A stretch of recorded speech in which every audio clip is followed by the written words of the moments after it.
Ladies and gentlemen, we take pleasure in presenting another of the stories especially selected for us by Edwin Balmer, the distinguished editor of Redbook Magazine. Editor Balmer is here to tell you why he selected Zhulie by Ewing Walker for Redbook. Mr. Balmer. Thank you, Mr. Clemenger. Ewing Walker is a Southerner who has written some of the most unusual stories we have ever published. He is not a professional writer in the sense that he turns out stories regularly. Indeed, he writes only when he encounters a character so appealing that the story, almost in spite of himself, grows in his mind and heart. This makes a story that people seem to remember. You probably never met anyone like Zhulie, but you may be sure that Mr. Walker did, and now he passes on to you an engrossing experience. Who could understand Zhulie, child of the Cajun swamps of Louisiana? The flashing eyes and wind-blown hair, mocking or in tears, wild as the cypress woods that were her home. Certainly Rod Eustace, young engineer from New Orleans, could not understand her. Less could he understand his own feelings. A year he had known this child of the woodland, and now on the eve of his departure for civilization, his emotions were strangely troubled. We find Rod in his cabin packing his luggage, preparatory for next day's river steamer. Oh, there, that's done. I reckon I'm all set to go. What's that?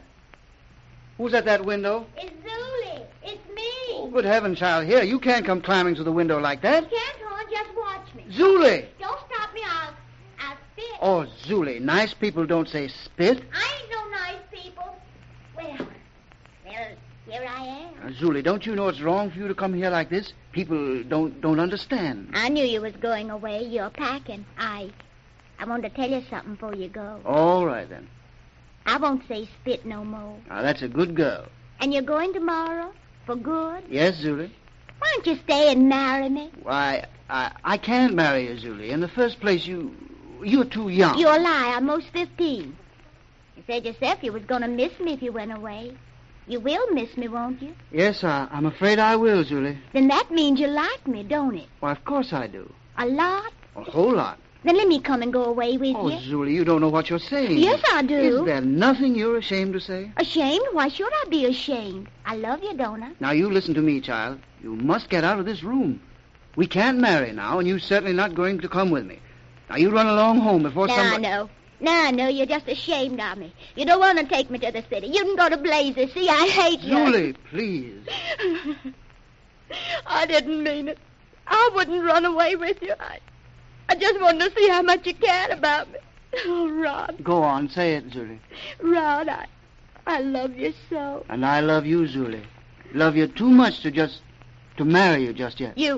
Then you don't love me at all, and you're a yellow liar. Oh, Zhulie, ladies don't talk like that. I ain't no lady. Now, you come here and listen to me. I've made up my mind. I've planned something for us. Tell me. You are going away, tomorrow, on the boat. With you? No, I'll put you in charge of the captain. He'll take you to New Orleans. You'll get some clothes. I've got clothes. I know, but these will be different sort of clothes. Well, you see... I see. But you think clothes are going to change me? No, I wouldn't have them change, Zhulie. But where you're going, the girls wear a different kind of clothes. You're going to a girls' school to learn a lot of things. What things? Oh, mathematics and French, maybe, and how to paint a little. What you really mean is they'll learn me to be a lady, and if I win as I am, they'd laugh at me. Oh, don't say that, Zhulie. You're the rarest sort of person in all the world. But someday you'll be living with that sort, and if you're so different from them, why... Don't you see, at Miss Chiswell's school... All right, Rod. I'll go. I'll be ready down at my place at 12 o'clock.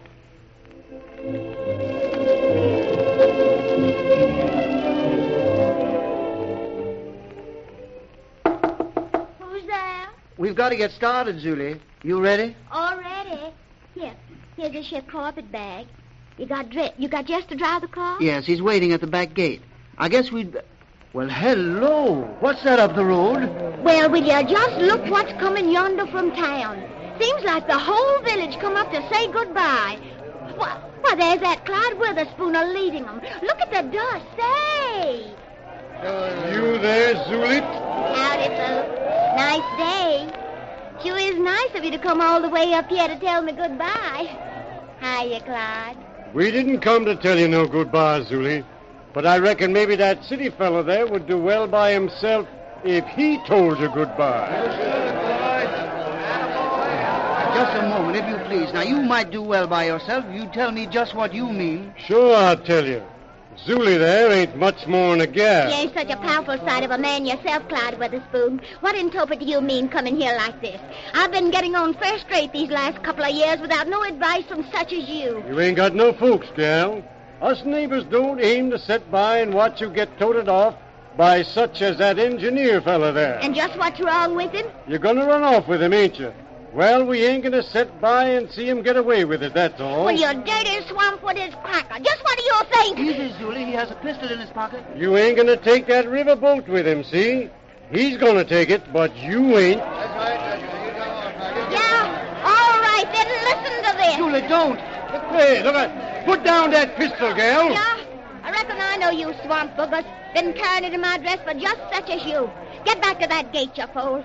If the whole lot of you ain't out of that gate with your hands in the air time I count 6, scat! Come on, let's go up the back road, Rod. Come Oh, on. Zhulie, what a girl. Ain't we got fun?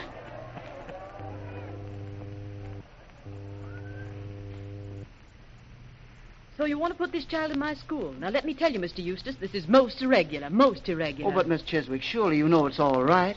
Well, you've known me all my life, long before my sisters attended your school. And I want you to do this for Zhulie. She's a remarkable girl. You want to enter my school, young lady? Yes, I'm to learn mathematics and some French and a little painting. Well, this certainly is most irregular. Oh, I admit it is, but we must do it. Zhulie must have her chance. Why, with 2 years in your splendid, wonderful school... Well, I'll have to see the registrar. Excuse me a moment. Yes, miss. Rod, I feel like crying. Why, Zhulie, dear? Aren't you happy? I'm so happy. All these wonderful clothes and things. I love them so. And you'll come back and get me. Yes, Zhulie, I'll see you often. 2 years won't be long. Then we'll be married. Just like a dream, I reckon. The kind of dream that don't never come true. Oh, but it will come true, Zhulie, dear. You'll see. Everything's going to work out just as we want it.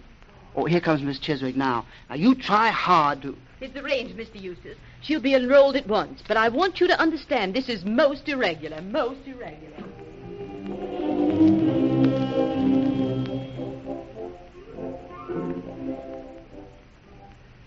Ten months have elapsed. Once more we find Rod on an engineering job in the Cajun country. It has been some time since he has had word from New Orleans, and he awaits with some anxiety word from Zhulie. Well, it's about time for Jess to drive up with that weekly mail. I sure hope everything's all right with Zhulie.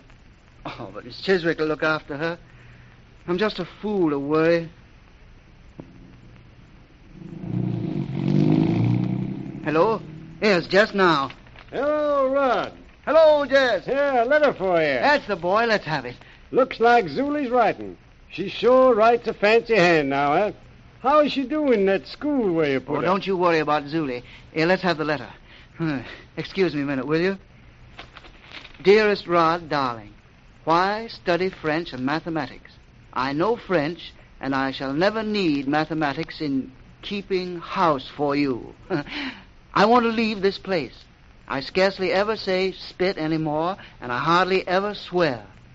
Miss Chiswick is a blasted old fool. But I wouldn't say so to her for the world. I want to leave here, Rod. I have learned all the new dances and how to say precious and adorable, just like the others. And I don't want to stay here anymore. Come and get me. I won't stay. Oh, yeah, Rod, I most forgot. Just as I left the village, the telegraph office asked me to bring you this here wire. Oh, a telegram. Yeah, here it is. Well, so long. It's from New Orleans. Miss Chiswick. I wonder what's happened now. Mr. Rodney Eustace. Zhulie's conduct unbearable. You must remove this person from my school at once. I can endure the situation no longer. Abigail Chiswick. Well, the blasted old fool. Oh, hey. Hey, Jess. Yep? Wait a second. I'm going to town right away.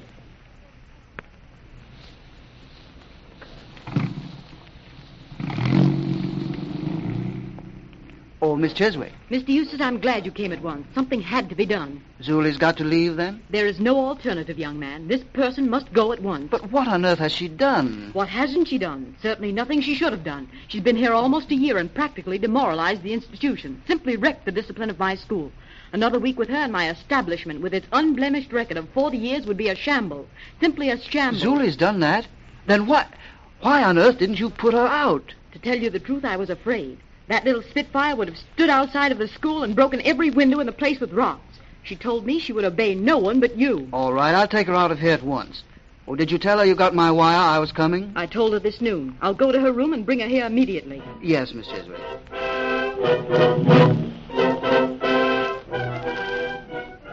Mr. Eustace? Mr. Eustace? Well, what's happened, Miss Chiswick? What's wrong? She's gone, Mr. Eustace. She's not in her room. Gone? Zulie's gone? She's not there. She must have climbed out the window. And her things are thrown every which way. She left a note. It's for you. Here, let me have it, please. I can't stand it, dear Rod. I'm not changed, and I couldn't stand to have you ashamed of me. I'm going away. Don't hunt for me. It will do you no good. I love you very much. You're Zhulie. You see? Yes, I see, all right. I've just got enough time to catch that train.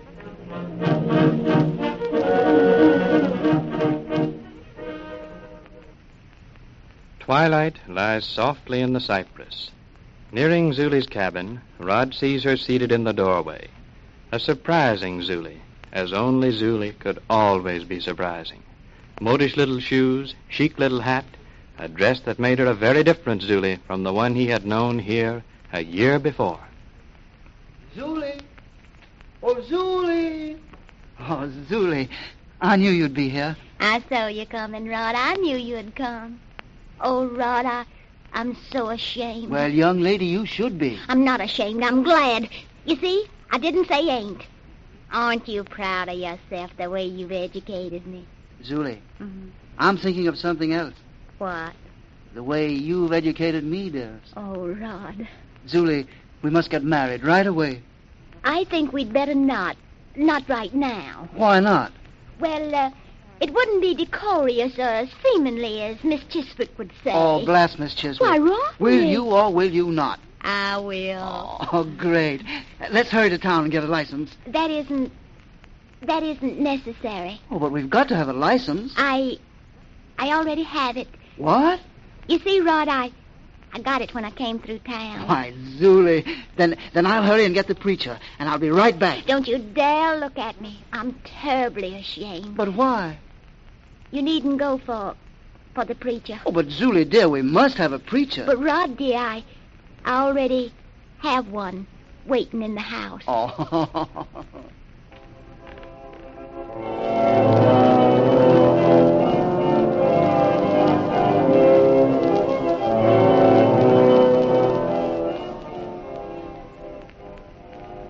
Redbook gave us special permission to broadcast this delightful story, Zhulie, written by Ewing Walker. Next week at this same time, we take pleasure in announcing that we will present another story in dramatic form from Redbook.